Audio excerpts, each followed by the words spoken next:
Yes, we are here in interview. It is Bespoke Live. We've got a jingle coming from James Doyle, actually. Thank you, James. If you're out there, you're an absolute legend. So that will sound better once we've got a jingle coming from. I am here with Marc from RAIDER. Hello, Marc. How you doing? Yeah, doing good. You? Not too bad. Not too bad. Getting on. Very happy that the football crowd seem to be using XRP as a background track to the match. Might make it slightly better. That. I don't know. Love that. It's great fun. I love it. So, Marc, this week on Bespoke Live, we bring you Bespoke Media PR managed band all the way from Wales. Well, it's not all the way. It's not too far, realistically. Unless you're not in Wales, then it's a lot further.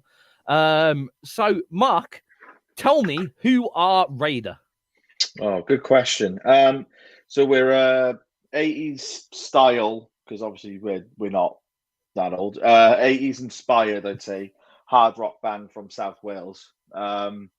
We basically play kind of like it's heavily inspired by bands from like the mid to late 80s and early 90s. We take a lot of the East Coast and West Coast sound and try and like just write songs around that, inspired by and it's just a good, in my opinion, a good original hard rock band. Quality. And where did the name RAIDER come about from? Why did you decide on RAIDER? Well, it was like, because I'm one of the original founding members technically before we properly made it RAIDER, but it was one of the old guitarists. I think we were drinking in Cardiff, and someone had an Oakland Raiders hat on, and we just went, "Oh, RAIDER, that sounds good. Just do that." It's not like a massively interesting story, but that's basically where it came from. It just kind of works. And you think of, sometimes when you think of band names, you think of, some people try to go for things that are cool and like really slick and maybe a bit interesting. We just went for ones for people can chant. So sometimes a name just suits, and that's fine. Yeah. So who's in the band? How many members, and who plays what? Okay, so 6 of us. So I'm a rhythm guitarist. We've got James Went, who is our lead guitarist. Aled, who is our keys player. John Winters, who's our bass player. Steve Simmons on the drums. And then we've got, and I'm going to plug it, 2019 voice contestant Mike Platt as our lead singer. So yeah, we've got quite a merry band. That sounds like quite the base to start off.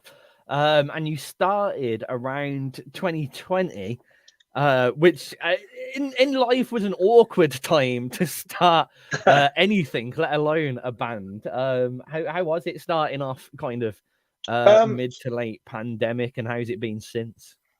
It was well, we've been writing things and kind of had like bits of pieces of a band beforehand, but the full proper lineup didn't really kind of get going until 2020, when we had James and Steve join the band full time. It was difficult just because of, I've always worked creatively, like face to face with people. That's always been the way I've enjoyed it, in creative spaces, or we'd come over each other's houses and write, and that's how a lot of the EP was written, and a lot of our singles were written at each other's houses and so on. But yeah, it was trying to find the best way of working, using kind of like technology, which I got to be honest is incredible these days. Like just using recording equipment, just what we're doing today, probably 15 years ago, 10 years ago, was pretty much impossible. Now is just anyone can do it. Just even on your phone, you can do it. So yeah, it was tasking to start off with, but then as soon as we kind of found our feet with it and used little bits of different software, web-based, Logic, etc., not trying to plug anything. It kind of found its feet, and the creative juices, as they say, got going, and we eventually ended up writing the album. We released an EP before that, but the album was all pretty much done in lockdown. That's quite the feat and quite the task for sure. Before we go on and dive a little bit deeper, for those that are yet to hear anything by RAIDER, thought we'd start off with Tokyo. So from your perspective, tell us a bit about Tokyo and what it's about. So yeah, Tokyo was the name of our first official release, our physical release, digital release. It's part of our EP. So Tokyo is just about a guy and a girl, or whatever your preference would be, and it's them finding themselves in Japan, in Tokyo, and they're trying to live out their kind of rock and roll fantasy and their kind of relationship and stuff. And yeah, it's kind of a cool rock love story, I guess. Okay, awesome. Here we go. This is Tokyo from RAIDER, first track on.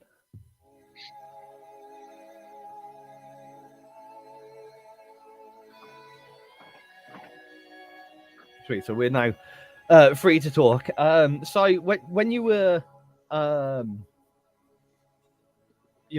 through how to kind of work this and using the various softwares through the pandemic period, what was your typical process from songwriting to recording? So normally what we would do is because I was like, and I don't know if I still am, but one of the main songwriters. So I would just set up Logic, have my interface and stuff, plug in, or just like my practice amp that I had at the time, and I just riff out, come up, oh, that sounds really good. And then I'd say, oh, John, what do you think of this? Oh, yeah, that's cool. Yeah, bring it over. And then, because John, so basically John and James in the band are both college tutors. So they teach music. That's what John still does, things with sound tech. So they're whiz at all this like stuff. So John would basically record me. I would do the riffs, and then John would go, oh, that sounds good. What if you added this in there? Maybe like inspired by this band. And I go, oh yeah, I could do something like that. And then we just like meet up like a couple of times a week, write, record, and then we bring it to the practice rooms where the other guys come in, and like with Aled, because Aled's such a great musician. Aled, our keyboard player, he would basically just finish it because those keys just make everything magic. So he'd be like writing stuff, go, oh, I don't know if it sounds any good. It's gonna sound good when keys are on there, so let's not like write it off just yet. So yeah, that's basically it, and we're kind of still doing it that way. It's just because of work, it's really hard to get everyone together at the same time, and especially with such a big band as well. 6 members is on the bigger side of. Yeah, it's difficult to play smaller venues as well, but we make it work. But and it's like we're like, me and James live in the same city, but then Aled lives in the next town over.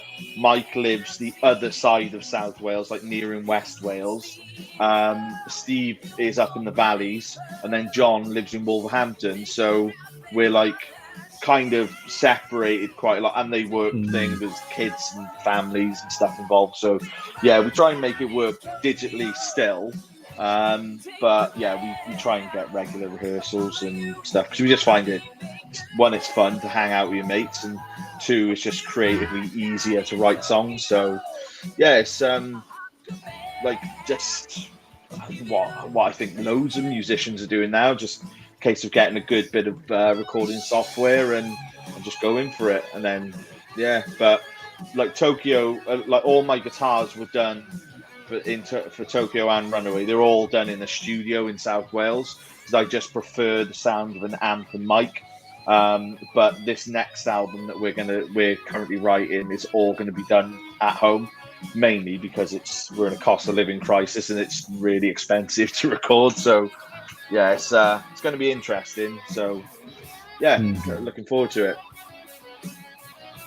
So have you taken to the stage as a full band yet? Say again? Have you taken to the stage yet? Oh yeah, we're on I think we're playing. So next week will be our 12th show as this lineup. We're playing with Cats in Space, which is quite a big band at the moment. Our friends band Vambo, and I can't remember the other band. But yeah, that's going to be in the Patty Pavilion in Swansea, which I think is like 1,000 cat venue. So I think they've almost sold out as well. Bands called Fallen Temples.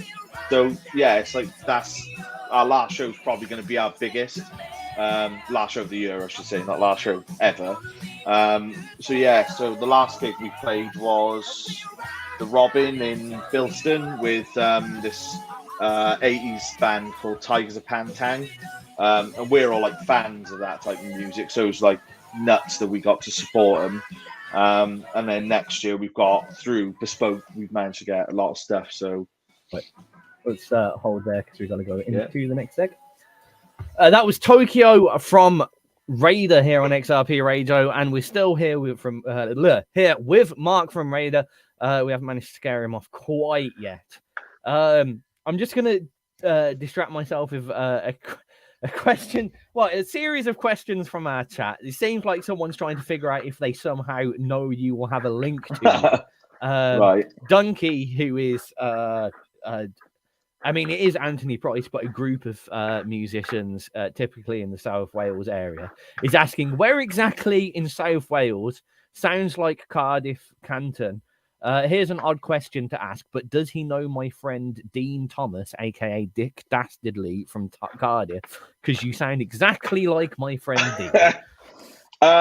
So I live in Newport, but I'm from Cardiff. We're all basically based in different places in South Wales. So Aled's from Cwmbran. James, our guitarist, he lives in Dufferin in Newport, but he's from Tredegar originally. Mike, our singer, is from Aberdare. And then you've got Steve, who lives up in the valleys. I think it's I can't remember, Aber something. It's terrible, I can't remember. And then our bass player John is he's from Cwmbran as well, but he currently lives in Wolves.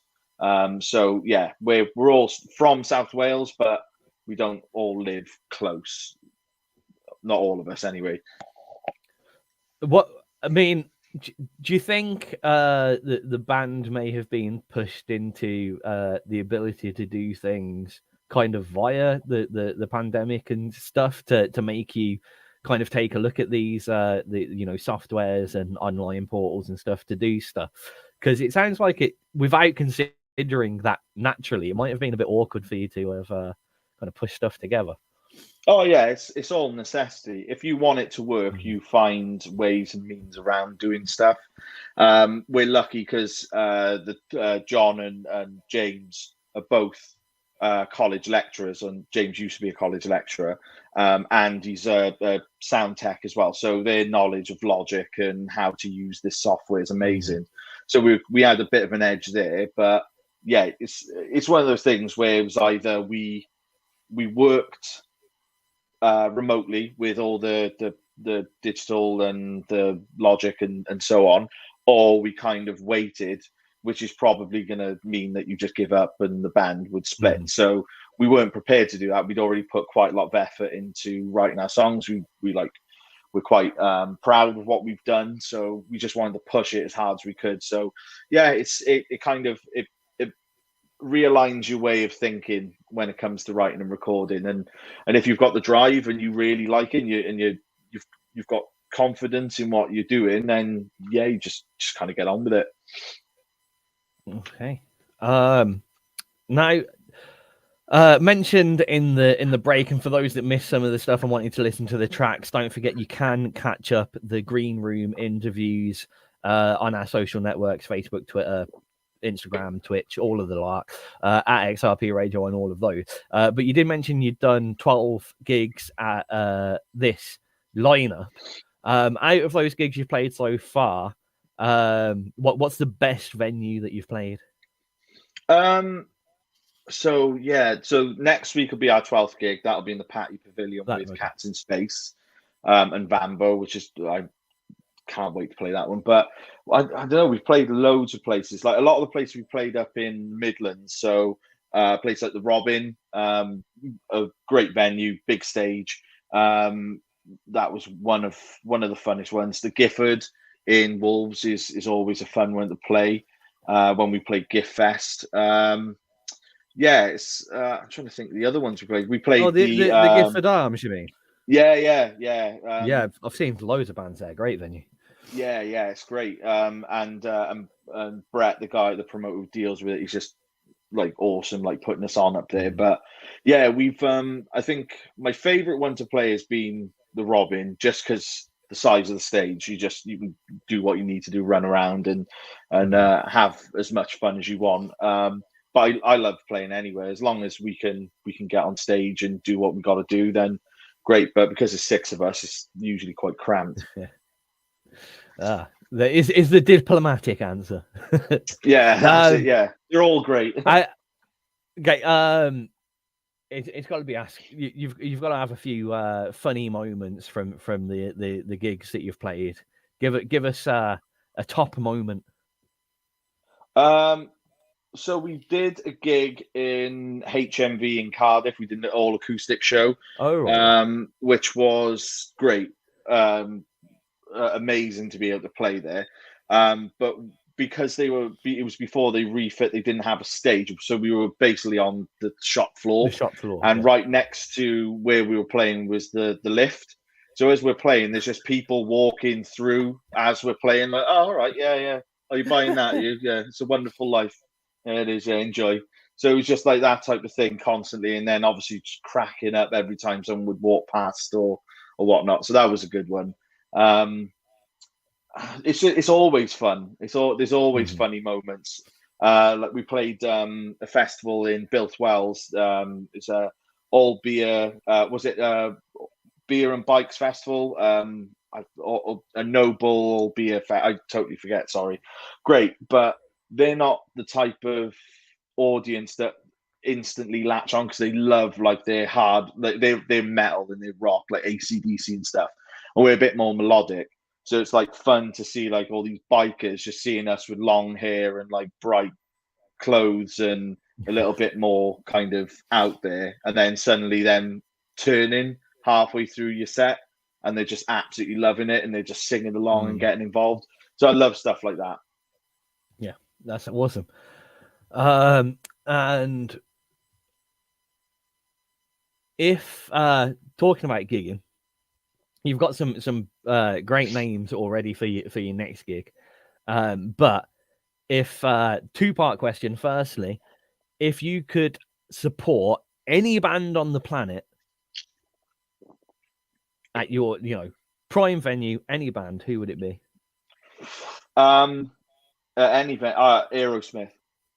Aerosmith. I would absolutely see that. I would absolutely love to support Aerosmith because even though they've been going since the 1970s, like they're still cooler than I'll ever be. And I'm like, I would love to just share a stage with Steve Tyler. He's just the man. Him and Joe Perry would be amazing. I don't care. It could be down the road. It could be in Wembley Arena. I'd love that. Yeah. I mean, it'd be quite the acclaim for sure. But now to switch that up, any band in the world to support you, who would it be? Support us. Wow, it's hard because I never think of it that way. I know, this is why I like to switch it up. I'm trying to think. Aerosmith. I'll have them supporting us as well. Yeah, you can hang out with us if you want. Yeah, yeah, it's fine. Because I was going to say Kiss, but no one ever gets Kiss to support. Kiss always headline. So yeah, probably. Oh well, I say that. That sounds like I'm pushing down Aerosmith, which I'm not. It's just for the fun of the interview. I'll say Aerosmith. But on that note, Aerosmith and Kiss, same gig. Who headlines? Oh, that's hard. Out of principle, I would say Aerosmith because I think they're a better band musically, but for the show, Kiss, because obviously It's the show, is Kiss. But yeah, I don't know. I've kind of put myself in a corner now, and I'm going to get a load of hate. It's fine. We like that. It might pop up some comments on the old networks. Right, we've got a couple more tracks that we're going to play. We're going to do a back to back, and then we're going to get into the listener questions. Which, I mean, some sensible questions, already some silly ones. I like it. Cool. So we'll start off with going down. We'll go into changes. I'm going to get you to talk about going down first, and then after changes, talk about that, and then take some listener questions. So, what is going down? So going down, as our singer likes to put it, is about eating. And I'll use a profanity: eating fucking pussy. That's how he says on stage. So Okay. it's about performing a sexual act on a lady, but not in a funny way. It's just, if you enjoy it, you enjoy it, I guess. But yeah, how is this not in a funny way?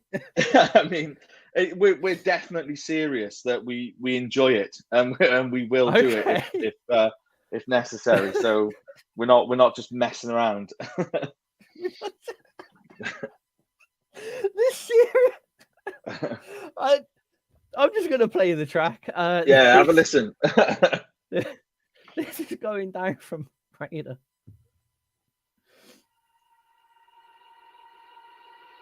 I won't lie, I don't know if I have already, but we have another band with us that one of our DJs is actually from, called Motor Raider, and I keep about going to say that. Motor So Raider. if I say it, I am very sorry.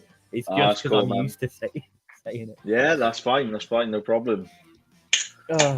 Yeah, I like the way you went from eating fucking pussy to performing a sexual act on a lady. Yeah, well, I don't want to be too profane on it. It's like it is what it is. I mean, some people enjoy it, some people don't, I guess. But it is that what goes on between people in their bedrooms, up to them. Like, they enjoy it, go for it. But yeah, no. I remember our first proper radio plug was, I think it was Tokyo, and the guy, I can't remember where it was. It was somewhere up north, and he was just like, "Oh, now the new song by Radio."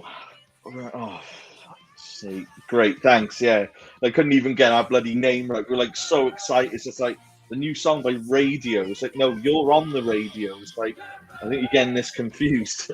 Oh, brilliant. I mean, it's almost as bad as one of my slips. We had a band in called Bad Analogy. I wasn't reading it properly, so I called them Bad Anal Orgy, which was bad enough in the first place. Then we find out it was a father and son duo. Oh God, yeah, that would be a bit awkward, wouldn't it?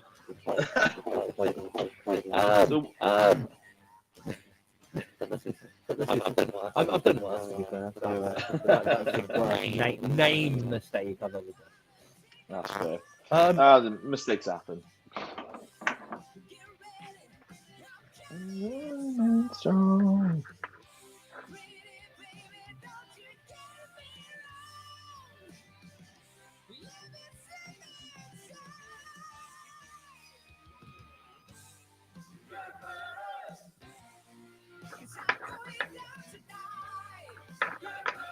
We've got some really great questions coming in.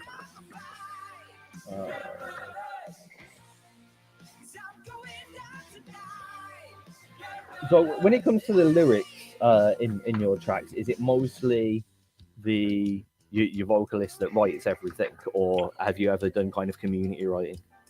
It's usually me. So it's you. I do a lot of the music and the lyrical and the top line melody writing. There's only a few songs off the 2 albums that I haven't done kind of like majority of the stuff. Like, it makes me sound like I'm really arrogant about it, but it's just like, no. It was just kind of like what we had to do. So at the time I was like writing every single day. Like, I was just constantly on it. So yeah, it was so the lyrics for this I wrote, Initially, though, it wasn't about what it ended up being. It was Mike that kind of changed it. So I was just like, yeah, man, if that's what you want to make it about, I'm cool. I'm not precious over any of the stuff. If you think it sucks, then cool, man. But yeah, it's not a bad track. It was quite fun to write. Originally, I didn't think it had legs, but the other boys loved it, so I was like, cool, we'll keep it in, and ended up on the EP. And now it's like a permanent one in our set. So kind of breaks up the I don't know, the kind of hard rockness of stuff, a little bit more funky, lower BPM. Mm-hmm.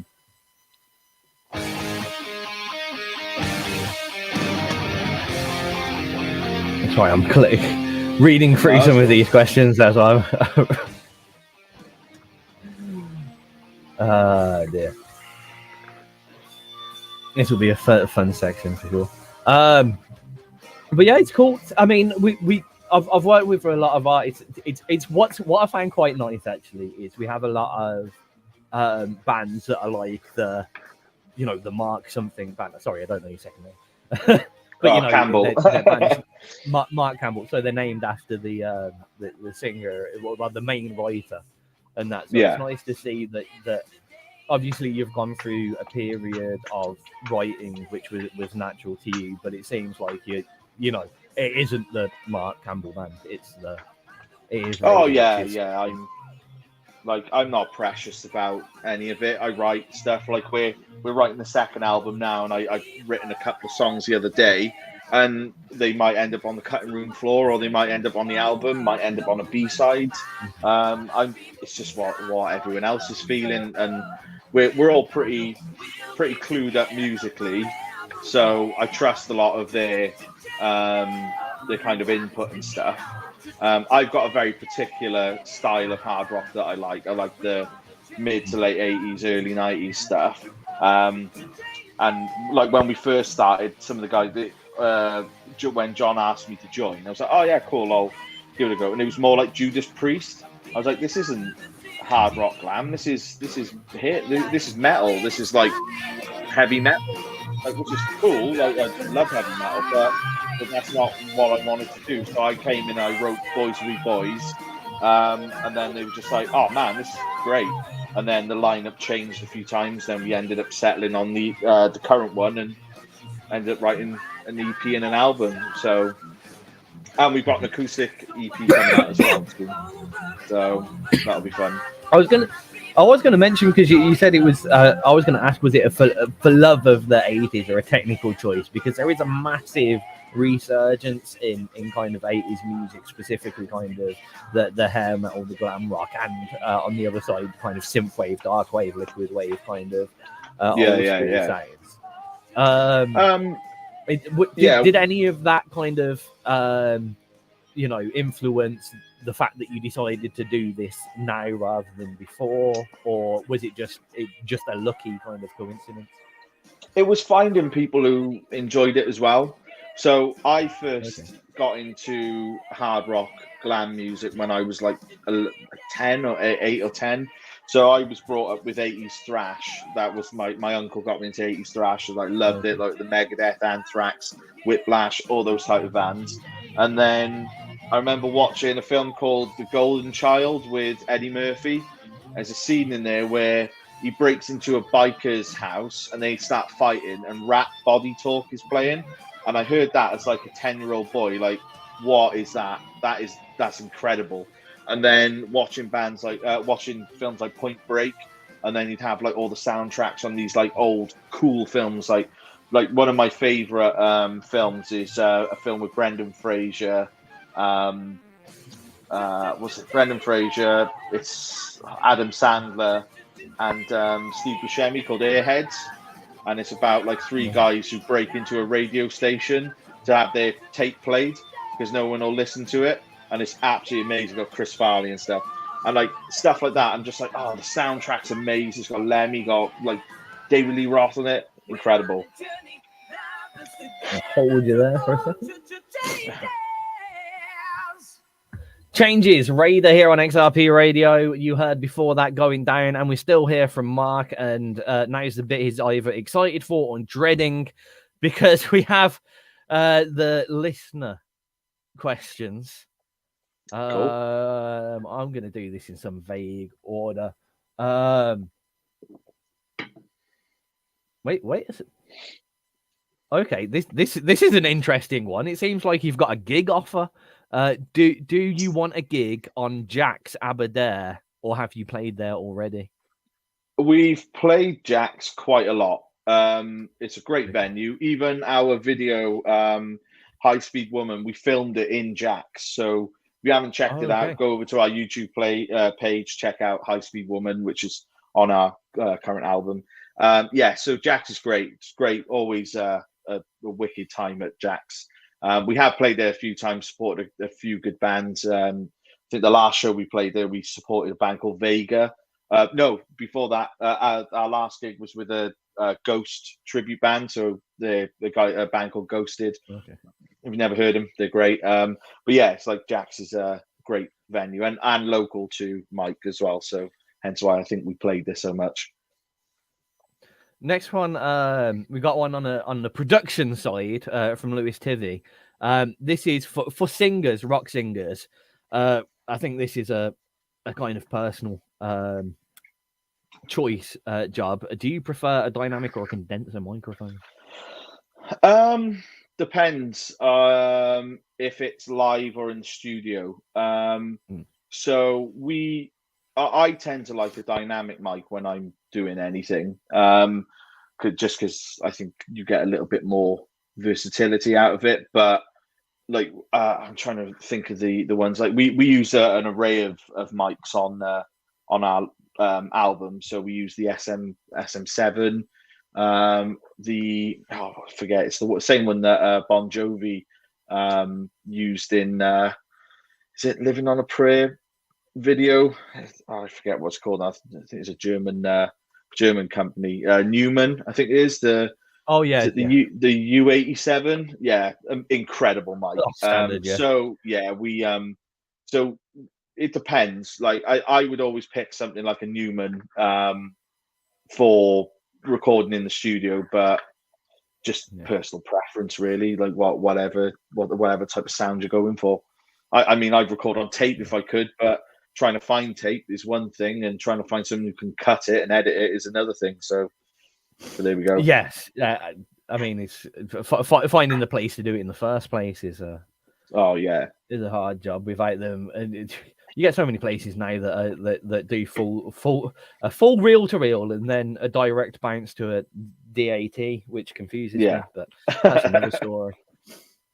And then pull it into Logic Pro, and it's like, why did you do that in the first place? But anyway, where are we with questions?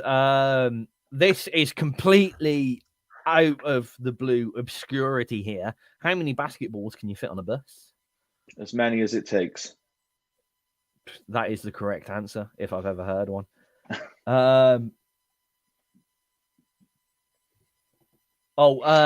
Regarding back to who would open you, Aerosmith, I think we kind of dived into this anyway, but specifically, why would you choose Aerosmith beyond them just being your favorite band? I just think like Steve Tyler's voice just can't, in some regard, be beaten. It's so unique. There's so many great singers like from that era and now. But Steve Tyler's so recognizable, and he's just so cool. Like, you just look at him, and you're like, you're in your 70s, and you just look amazing. And he's still got the swagger, still could probably pull any bird that he wanted. Like, obviously, as long as they're of legal age. And he's just what a great front man. Like, that for me is a front man. Like, David Lee Roth is a front man. That's a. Like, no, and David Lee Roth, the only difference is David Lee Roth isn't as good of a singer as, by any stretch of the imagination, as Steve Tyler. But yeah, it's the whole package. I just think he's awesome. Okay. This next question could be dangerous for you, for someone anyway. If you're a Kiss fan, what is your favorite Kiss album? And I'm not going to read the next bit that he said. Okay. So Lick It Up is my favorite Kiss album, just because I think it's got a good balance of like the melodies and like the kind of fun 80s glam side of it, but it's still quite in a way a mature album, which I quite like. It's not too tongue in cheek, but even though the song's called Lick It Up, but it's such a great song to just sing along to, and I'm like, yeah. So I'm gonna say Lick It Up. Okay. Just to, so you know, the end of that question was, if you don't say From the Elder, then he's taking back everything that is said. Oh, damn. Oh, well. Can we meet in the middle and just say Destroyer and everyone wins? It's like maybe we should do that. We'll have to find get the reply for that to see if you let off the hook. Cool. If dangerous question to ask live on air, but if you could legalize one thing, what would it be? Does it have to be in this country or just in general? Oh, I mean, let's do both. In general, what would it be? Kinder eggs in the United States. Oh, you know what? Kinder Surprise. What a ridiculous thing. My co-host and partner is American, and we have this argument on a regular basis. Well, not Kinder eggs, Kinder Surprise. Because that was the first thing I could think of. In this country, even though I don't do recreational drugs, I would say legalizing marijuana, because it's just ridiculous. It's just getting a bit mad in it. So, yeah, I would do that. And then we can all be like California. I like it. Why not? I know a few people that could do with starting to take marijuana. Anyway, no, I presume this means within your band, and another dangerous one, and I hope some of your bandmates are listening here. Who'd win in a fight? Well, I don't know. We've got a couple of wily characters in ours. I think some would play dirty. I'm gonna say Aled, our keys player, just because he's the nicest guy I've ever met. But I think he's one of those deceptive types that would just like pull out like a 1-2 combo and just absolutely destroy you. Like you just see it'd be like fighting someone from the UFC. And then the next minute he's taking you out for a beer and a like a Welsh cake and just like, sorry about that, mate. It's like, but yeah, I'm gonna say Aled because he's ace. Wicked.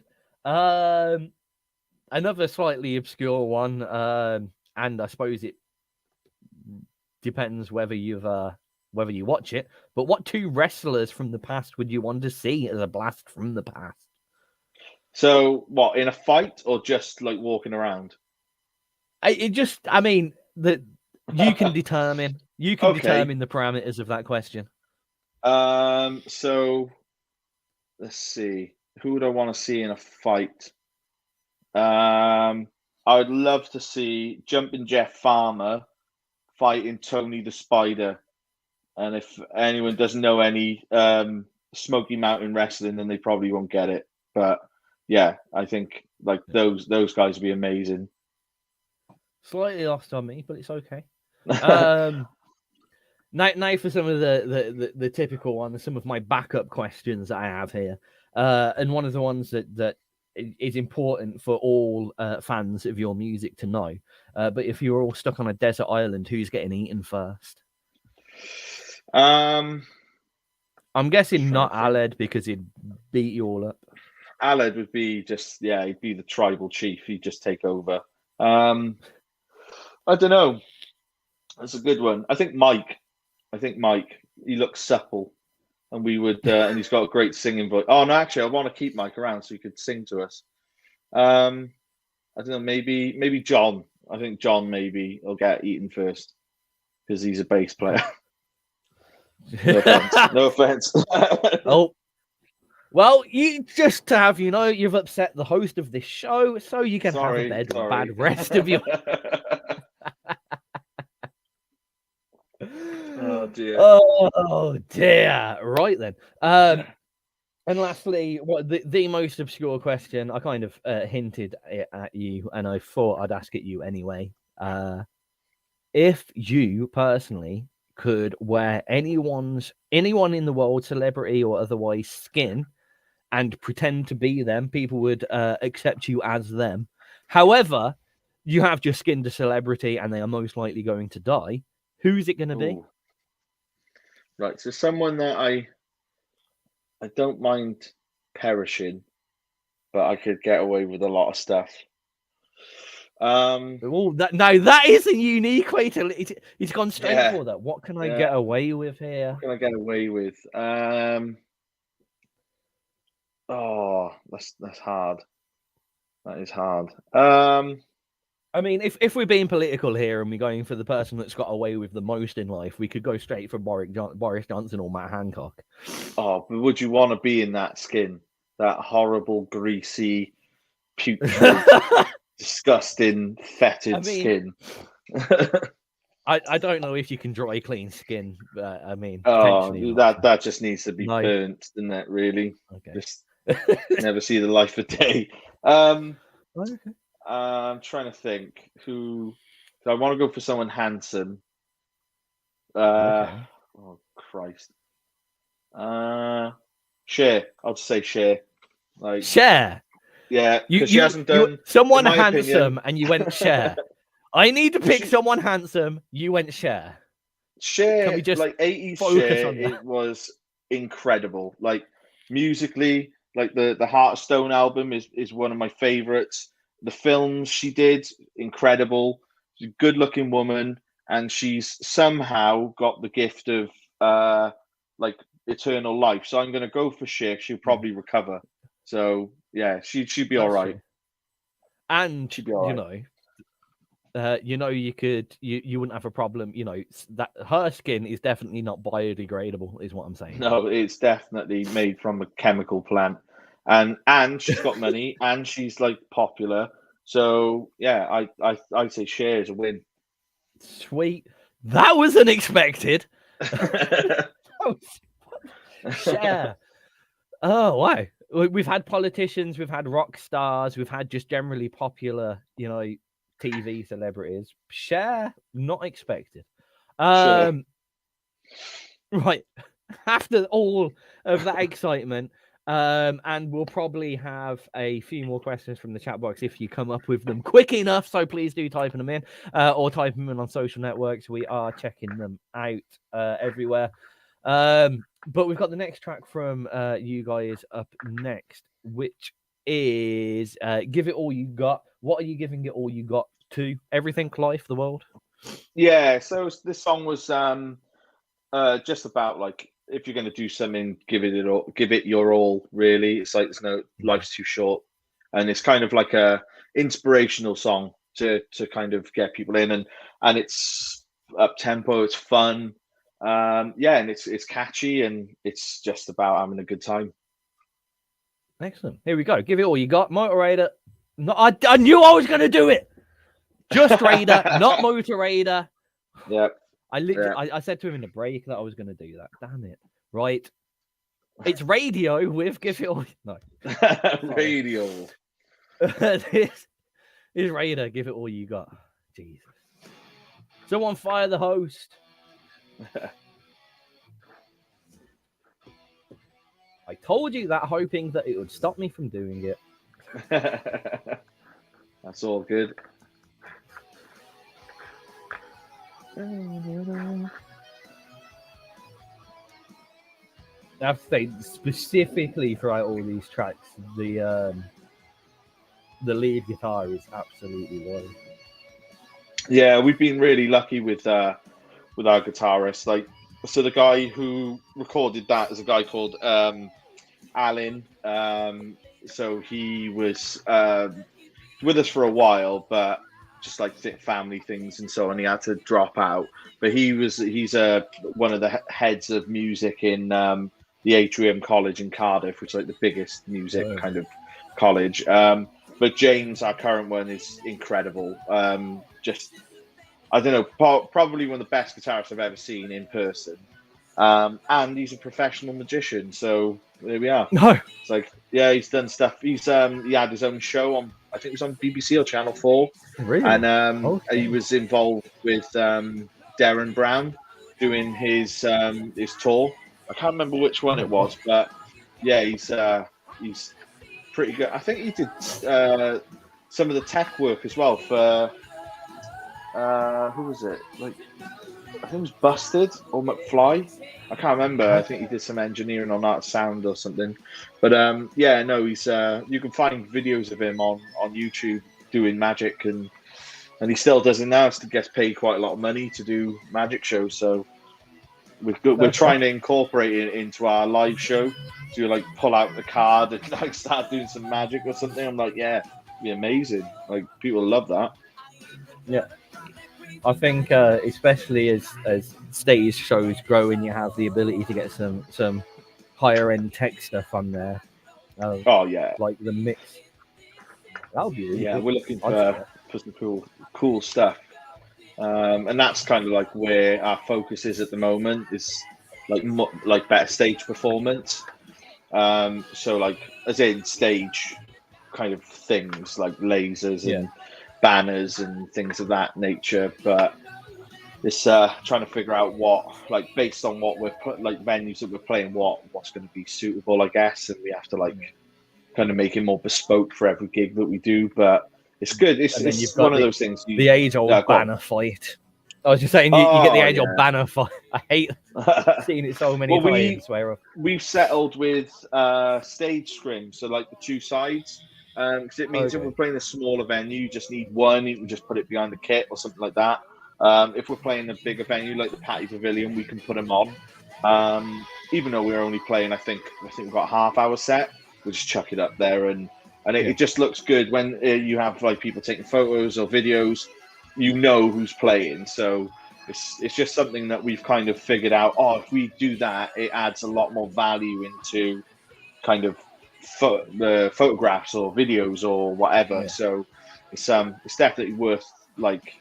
I've seen a few people doing this kind of thing. The coolest thing that I saw not long ago was a band had got their own kind of projection screen and did it backlit projected, which was cool. But what they've done is they turn around to all the other bands and go, chuck us a $5 and you can use it for your set, and we can just import your band's photo on there. That's clever. It's a nice that's little really learner, clever.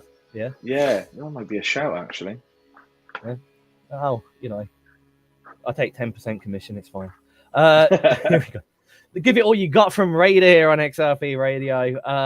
Again, if you're confused by how the thing's working, this is veritably new for XRP Radio. So the visual stream, we're talking behind and chatting, kind of green room back stream. The full uninterrupted tracks are going out on XRP Radio and our various radio streaming services such as Alexa, TuneIn, Deezer, and etc. We're going out on about 200 platforms. So if you like radio platforms, click on search XRP Radio. We're most likely going to be there. And if we're not there, then one, you're probably not hearing my voice. But two, if you are, tell us where we should be.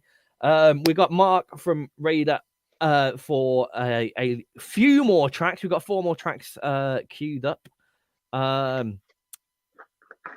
And we're on to but Martin is very nice and always sends me a few questions. The problem is I have a tendency to speak too much, and we've gone over a couple of these already. Like, who writes the songs in the band? That's you. But here's one. What's your favorite song that you've wrote so far for this band? Do I have to just pick one?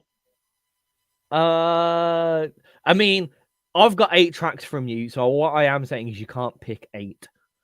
Oh, okay. Yeah, that's fair. So I've got to be diplomatic. Okay.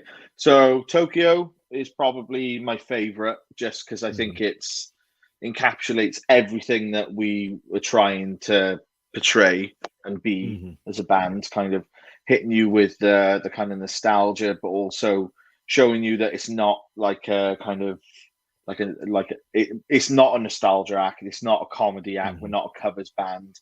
We legitimately love this style of music. I'll do a top 3. So Tokyo is probably number 1. That's my favorite. We Had Tonight, which is off the latest album. That song's just great. Again, kind of, I'd say it's great. It sounds quite like arrogant, but it was like one I'm like quite proud of. And there's I'm trying to think what's another song that I really, and Sidewinder. Sidewinder was like my attempt at writing a kind of Van Halen type of track. So I'm really stoked in the way that kind of came out. So they're my top 3 Raider tracks, I think. If you would then take that, what's your favorite one to play live on stage?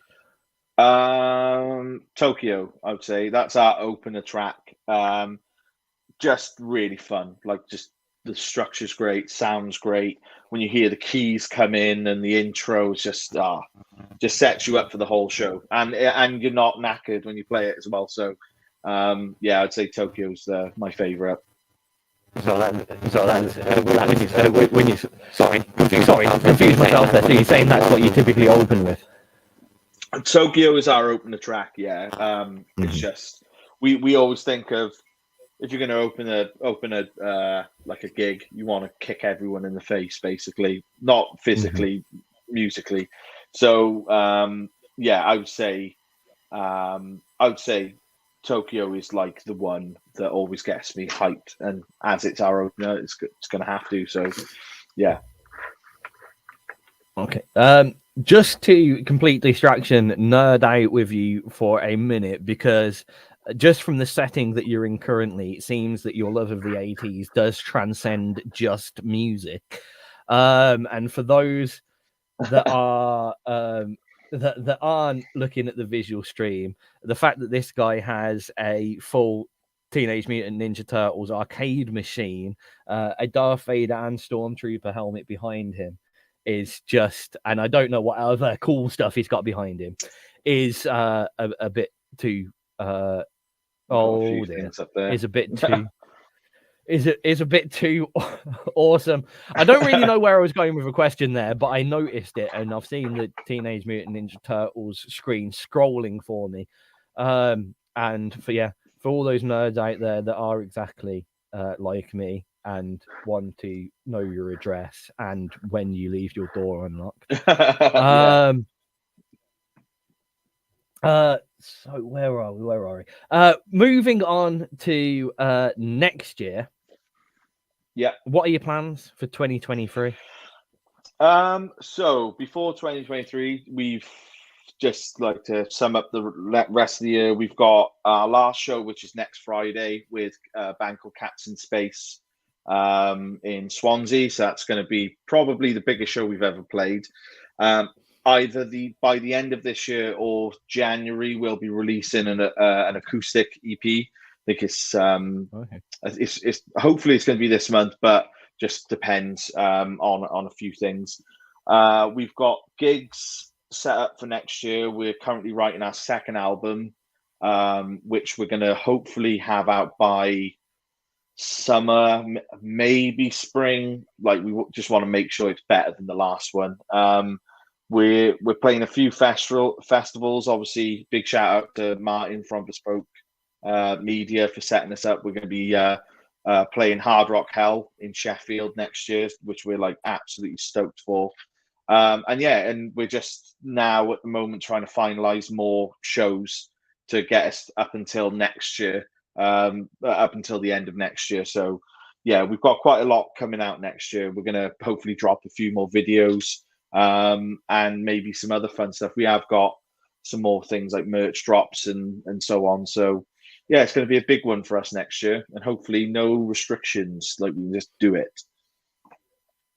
Okay. You mentioned bits about releases and merch and stuff like that. And this is definitely a personal insight to you. But in the current world where kind of physical CDs, HMV stores are stocking much less music and much more less physical CDs are being bought, streaming is paying pittance. Not to get too depressing here, merch sales tend to be restricted more to kind of gig sale. When you're at the gig venue, sales tends to or tours tend to be the higher end of the merch sales. As a working band that's booking their gigs for next year, releasing merch, what are your tips? What are your hotspots for sales? And what are your what's your advice as a working band for anyone else that's kind of just setting up in their musical career? Invest in merchandise for sure. And also put the legwork in to get in touch with distributors. So we've been very lucky with regards to distribution of our albums and EPs. So we were approached by a company a few years back who offered to distribute our CD, which then allowed us to get a lot more contacts. So we've got distributors in Japan, in the States, and like mainly like Vegas and California, Germany. We've got quite a big distribution base as well. But I think finding these companies, because as much as people hint that like kind of physical music isn't popular, people still buy CDs. People still buy tapes and vinyl. Like tapes more for like collector stuff, but people love CDs still because most people still have CD players in their cars. Some people have tape players in their cars, but we've sold quite a lot of CDs. So getting in touch with distributors for gigs, have diverse merchandise, but also do a bit of research. Do polls on like your Facebook pages, your Twitters, whatever, and find out what people want. Because there's no point buying a load of bottle openers and CDs and T-shirts and hats if people want something else. So you basically get from it what you put in. So you have, and that is that old adage: you have to make money. You have to spend money to make money. So we've been really lucky with our merchandise; it's sold quite well, and we've got more merchandise as a result of it, and we're able to just keep filtering back. We don't make enough money to be able to quit my job. I'd absolutely love to do that, but we're making enough money to invest back in the band to get more merch, get more stage stuff.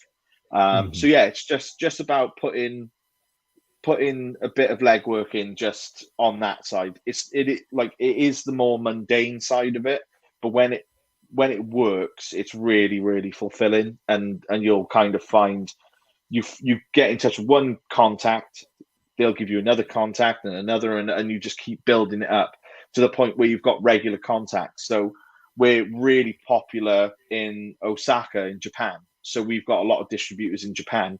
Shout out to SA Music and Rockstack Records. They've done wonders for us. And I think we found out the other day our CD's been sold in Tower Records in Japan, which is the Tower Records. Yeah. I was like, bloody hell, it's not even like a kind of knockoff version. So we're just speaking to people, getting in touch, because the worst they'll say is no. And just understanding how business works. Just don't get shafted. That's the one thing. Do not get shafted. Know your worth and invest in your band. If you really want to give it a go, invest.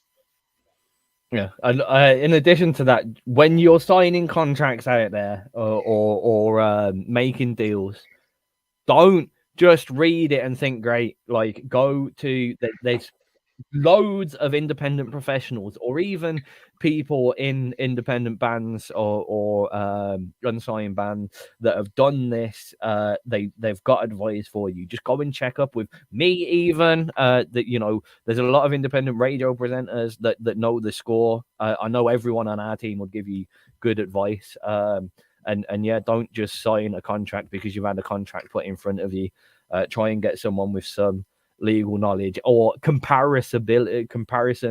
I see a lot of bands that will come to me with contracts, so I've seen a variety of difference from the great to the not so great. So please, no matter how great you think you are at reading, get those contracts read over, even if it's by your dad or your mom or someone else that can take a critical view of what that is, because that famed saying record deal can make people get a bit too happy with their ink. For sure. It's not how it used to be. It's not how it used to be. So certain deals just don't take. 50-50 deals, avoid like the plague. DIY deals, avoid like the plague. And yeah, I just to reiterate, get something to check it over. Don't just sign stuff. Yeah. Because you are literally signing your soul to the devil. Sometimes that's a good thing if it means it's going to get you going, but use a legit company. Yeah, it's a point to say that with promoters, record labels, and etc., they want to sign you because you're going to make them money. So if you've got a deal that you're paying into or you're paying a massive percentage, straight up, I'll say this to anyone: that record company or promoter is shit because they can't do their job and make themselves some money. It's as simple as that. If you get booked for a freaking venue and they're asking you for part pay or money up front, then you need to turn around to the promoter and go, you're a promoter, it's your job to sell the tickets, make your own money. Anyway, but also make sure you get your share for playing as well. But I am going to start getting ranty and angry about things. Yeah, definitely know your worth. Know your worth. Yeah. And also just a separate personal thing here of allow yourself to be criticized and get from other people. Don't ask your friends because they're gonna say it's good. That's what they do. Don't think your music is the best thing that's ever existed, and allow yourself to kind of build on that because it tends to be those kinds of people that tend to get ripped off by promoters and record labels. No, great advice from you there. We want to go on to another couple of tracks, and then I want to dive a little bit more into some of the stuff that you said about I know one of the tracks that we've played did rather well in its physical sales. So that's a second of this. First off, I want to start up with Come and Get It, though. So what are we getting? So again, it's one of those songs that is about if you want something, then get off your ass and get it, basically. No one's going to hand you things in life. You've got to work for it. And if you really want it, then you've got to come and get it. And that's basically what that song's about. Smash it. Come and Get It, RAIDER.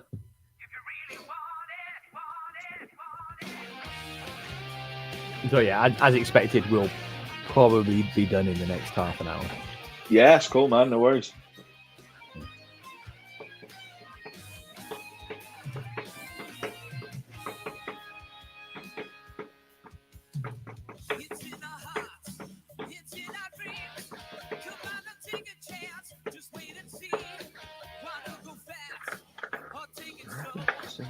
This track reminds me of my old man used to play a lot of this kind of music in the car on a tape every time we went on holiday. That's the same as my old man. It would be this. Yeah, we used to have, what do we have? ZZ Top, Genesis, Phil Collins, Michael Jackson, Cliff Richard. But like Cliff Richard had some all right stuff. Like fair play to him. Not the summer holidays stuff, but he had a couple of songs that I still quite like. But yeah, I love that. Going away, having a tape on, it's great. Chewed up. Yep. And 90% of the time it's a mixtape that someone's made and they've lost the insert for it, so you're not even really sure what you're going to listen to. Gamble, it's like Russian roulette, just see what you get in it. Like, oh, that's rubbish. Yeah, it's a good one. Don't rewind it, you'll chew it up. That's it. That's the one thing that that digital media ruined for us. We were kind of forced to listen to a whole album from start to finish. Yeah. You couldn't just skip a track. It was a good time. Yeah, it's such a shame these days that like you can't, like, I don't know, it's like it's a lot easier. Things are obviously easier, which is good to a certain degree, but yeah, I just love having a CD or tape and like Walkman, and just like you just go through, damn, I missed it, and you just like, well, it's just, I'll bugger it, I'll just listen to the whole thing, and then you end up finding some like absolutely wicked songs and albums. It's like what we used to do in the band. Well, me and John used to do it pretty much once every week. We'd meet up, drink beers, and either go to second-hand place vinyl shops, buying vinyls, trying them out. Like some of the stuff we bought is absolute crud, but it looked cool. So like, oh, I wonder what that's like. And we've even had like guys in the stores just like, don't buy that. I'm like, why? It's like, oh, I'll give anything a go. Chuck it on. It's like just bargain bin status quo sounding stuff. I'm like, oh god. But like the vinyl looked great, and then you had a laugh. So found so many obscure bands, and then some absolute diamonds as well. Right, here we go. Come and get it from RAIDER. Now, next track that we're going to play, Mark, is it begins with an R, and I haven't got my thing in front of my face. Runaway. I knew that already. I just didn't want to make a mistake. Mine told me that you've sold over 1,000 copies physically of the album Runaway globally. How does that feel?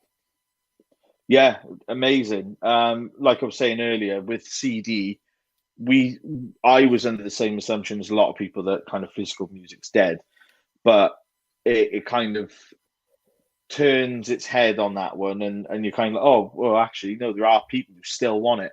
That you get a good CD, one that looks cool with good inserts and looks a bit interesting, people will buy it. There's still collectors out there. Plus, lots of people still have CD players in their cars. So yeah, like it's been amazing, and just like the opportunities it's opened for us and the contacts. Like I said, like we did surprisingly well in Japan, and we have a really good kind of listener base in Japan and the States and parts of Europe. That's like where we shine the most. So yeah, and I mean, you don't think you're going to do it. Go on. So, how do you find that?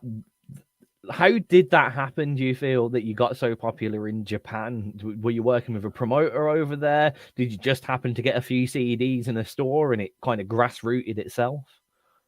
So a guy approached us from the States who runs a small label, and he said, "Oh, are you interested in doing this? I'll print your CDs for you, or you get some, and then I'll have the line share and so on." But yeah, it was no harm for us, and he sent CDs to his distros in Japan and so on, and it was our EP Tokyo, and it sold out overnight. And he got in touch with us and said, "I need more CDs." It's like they're just buying it up. So whether it's because we the song had the word Tokyo in it, or they just enjoyed the fact that we used more, because a lot of the equipment, especially the synths and things we use, are legitimate 80s synths. So on that Tokyo EP, it's just absolutely dripping in the Roland D50, which has still to this day, some of the best sounds I've ever heard on a keyboard, and was used in like films like Blade Runner and or all those like the Running Man. It's like you'll hear it. It's like it's everywhere. So, and I know that they've got, like in Japan, they have a really big musical following. They love things like synths, and they love rock music here, and they're really good fans, really dedicated fans in Japan. So I think it's a number of different things. Just the fact that there's something new as well. Like there's not a lot of there are a lot of hard rock bands, but they kind of blur, in my opinion anyway, they blur the line between hard rock and kind of like southern rock, whereas we vehemently stick to hard rock. We want people to remember those days back, like when they were kids or when they were teenagers. Doesn't matter how old they are. And I think that goes a long way as well, like when you kind of stick to your guns on it. But yeah, I think there's a couple of factors into why. Probably because it's called Tokyo and it was sent to Japan. But yeah, it's amazing. Like, and I think our ultimate goal is we'd love to tour, or even I played just one night in Japan.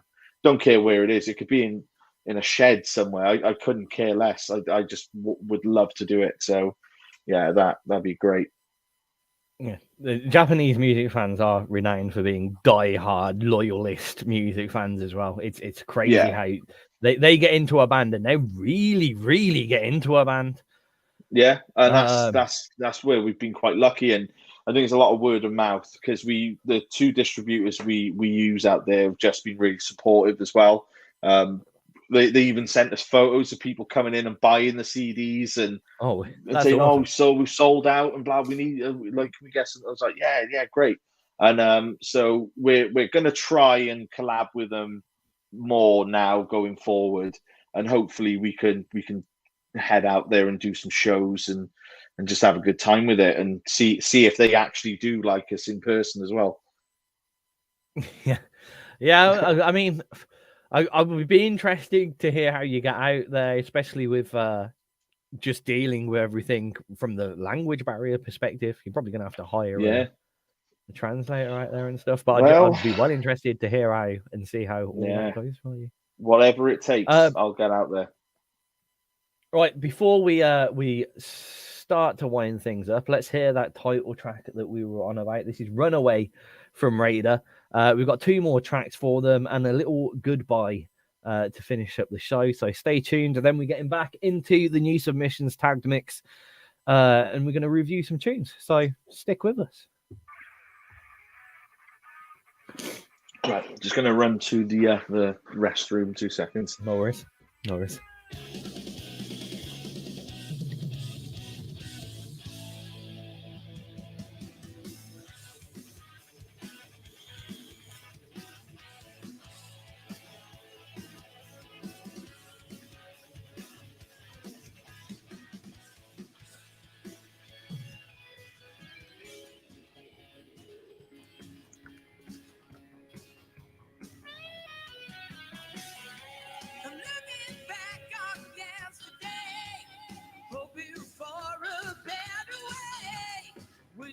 Take my hand and leave it all behind.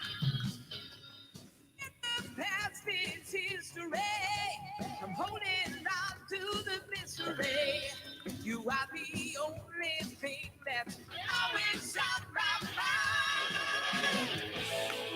You make me feel I do. Let's take tonight. We can go on and on and on. I can't face this kind alone. We gotta run away. Hold on tight. It's time to go. Baby, run away.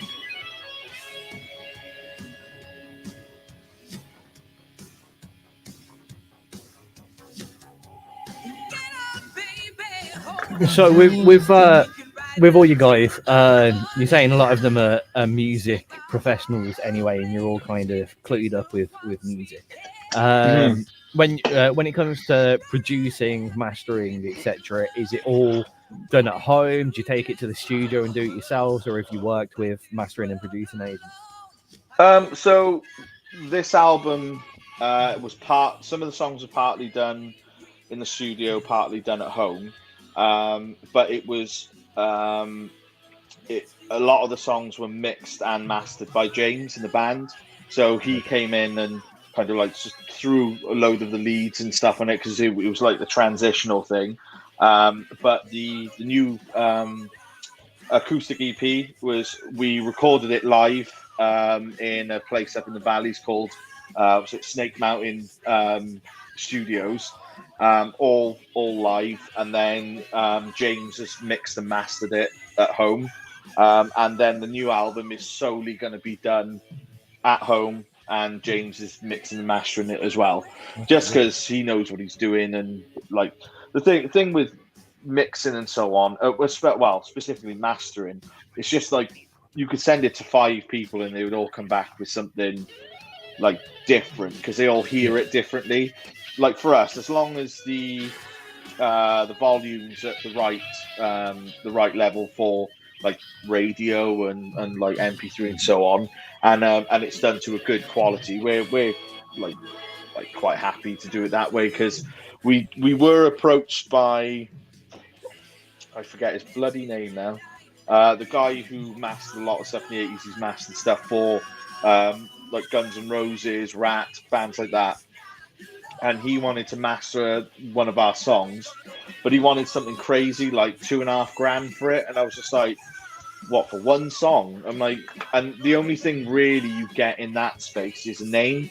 But for that would appeal to people who are into this music and people of an older generation. But most young people wouldn't have a clue that person is because they're not like actively working. So, like, as big as some of these others, anyway. Right, hold you there. We'll do the final wrap up now. Yeah, cool. Run away from RAIDER, and I'm about to let Marc run away shortly. But it's been great interviewing you this evening, and I'm looking forward to hearing more from you in the future. But now for some of the what I like to call tidy up work. So firstly, where's the best place to hear RAIDER's music? So we're on all major streaming platforms, so Apple, Spotify, the others. I don't know the others. Deezer, YouTube. We have our YouTube page, which is RAIDER Music UK. You can go onto our Facebook page, which is probably the thing that we update the most. And again, RAIDER Music UK, same as our Instagram. We do have TikTok as well. Don't do a lot on TikTok, but we sometimes add some stuff. And then we got our website, which is raidermusicuk.com. You can buy merch, CDs, tapes, things like that from there. And we will be updating and getting a lot more merch. So yeah, pretty much anywhere that is social media, we're on there. I think the only thing we don't have is Twitter because none of us really use it. So, but yeah, like that's our main ones. As a band using it moderately heavily, what do you find the importance of social media and the internet? So unfortunately, it's super important. Promoters, especially if you're trying to get on shows, they need to see that you've got a lot of social media presence. So we've ramped up our social media content quite a lot this year. Probably not as much as we could have, but it's a lot more than we used to do because we've understood that if you're looking to get shows, especially bigger shows, if you're looking to for any interest, people want to see content.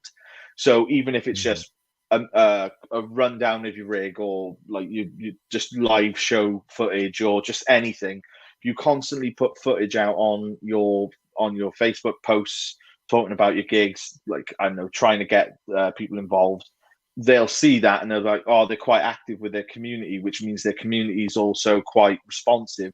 Oh, that means that people will turn up to the shows and you're more likely to get gigs and offers and things. So it's not how it used to be before. It was you'd have A&R reps turning up to shows and going, oh, that band sounds great, give them a deal, kid. Or I don't know if they actually said that, but now it's like you have to work very hard, like, and it's sometimes it's not doable, but just do the best you can. Like we're not perfect at it by any stretch, but we're learning still. So it's just, yeah, if you could think of something that's interesting, put it up. Agreed. Entirely agreed. Last thing I give every single artist that I ever interview 60 seconds to say whatever the hell you want. It could be Hello Mom, it could be Give Me a Record Deal Universal, it could be an arrogant political statement that can be made because it's the last thing that you want to say. You have 60 seconds starting from when I say next time, and then after that we're gonna play you out with the last two tracks that you've sent in. Are you ready? Yeah. Then your 60 seconds starts now. Okay, so any promoters, anyone wanting to book us on for shows, you can either go through Bespoke Media, go through their Facebook page, their Instagram, so on, or you can come to us direct. Totally up to you. For anyone who's listening and enjoys our music, head over to our social media, download stuff. You don't have to buy stuff if you don't want to. We just appreciate people enjoying it. Come to our shows, and yeah, just keep on trucking. That's basically all I gotta say. Keep on rock and rolling. That's it. And finally, as this is has been set up by the wonderful Martin Dunning, Give us a little insight into what it's been working with Martin and Bespoke Media for the period that you have been. Yeah, like Martin's great. He's super knowledgeable about like how like promoters work and how like the kind of the industry and what they're looking for. You such an open guy to speak to about things that you want to do. He's always willing to give it a shot. And yeah, he's just great communicator, excellent to work with. And if anyone's looking for help, any management, go to Bespoke Media. They're Martin's great and the team are great, and they'll really give you a leg up that you need. And any shows you want, Martin will do his best to get you on. But I'd highly recommend. And of course, you get the amazing ability to say that you've done an interview on XRP Radio, which is possibly the most important thing. Exactly. Yeah. Could you say that slightly less sarcastically? I mean, yeah. No, it's been the best thing I've ever done. I mean, hallelujah. Bloody glad I'm getting rid of you now. Last two tracks, we're going to play a back-to-back whilst I switch over from interview format to the rest of the show. Mark, it's been a pleasure speaking to you. Please do come back with any of your further releases. We'll do this again for anything that you've got for us. And lastly, I don't know if Martin's hinted at you yet, but XRP are putting together for next year. We're going to do lots of online kind of streamed festival where we get in groups of bands to do kind of 8 bands a day over a 3-day weekend. But we're doing it from kind of your spaces, your rehearsal rooms, or we can get kit out to a local venue if you have got a gig that night. But if possible, if we can work it out, is this something that RAIDER would like to do? Definitely, yeah. We'd love to do that. Love to do it. Heard it here first, folks. In which case, again, pleasure speaking to you. I will talk to you on the flip and later. But if you would be kind enough, I would like you to introduce Sidewinder and say goodbye. Okay, yeah. So Sidewinder's off our current album, Runaway. It's our attempt at trying to get a bit more of a kind of Van Halen, David Lee Roth thing going, and it is again about a hot babe. And rather than it being a bomb, which a lot of pin-up models are, I thought I just like the idea of a Sidewinder missile. So that's what it's about. She's so hot, she'll take you out like a Sidewinder. So there we go. Love it. Here we go. Thanks again, Mark. Goodbye. And this is Sidewinder.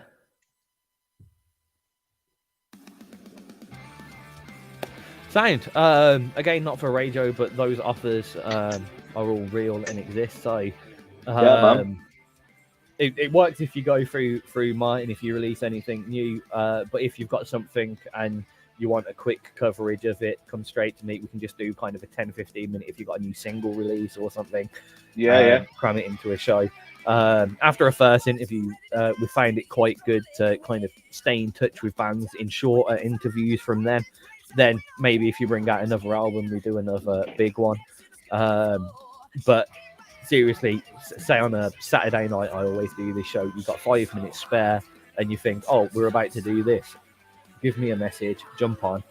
We'll talk about it quickly. Yeah, anytime, man. And you're welcome. Anytime. Wicked. I love that. The other thing about the festivals I chase you up on, we're just solidifying initial contacts and stuff. I think we're going to try and do a bespoke one, as it were. Yeah. So if he hasn't already, expect an email off Martin to kind of pull it together. Our main thing is to try and make sure that the audio is pro. We've got the videos down. As long as everyone's got, HD camera on their phone, that's more than good enough, and we can have an up to 10 cam multicam setup, which is cool. Awesome. But if you can pull a desk level audio out of it, seriously, if you've got a rehearsal soon or anything, I would love you to get in touch and go, can we take like 10 minutes just to see, do a test run and see if it's viable to get good sound off you. I would really appreciate that if you're up for it. We have got a rehearsal next Friday, ready for this show that we're doing.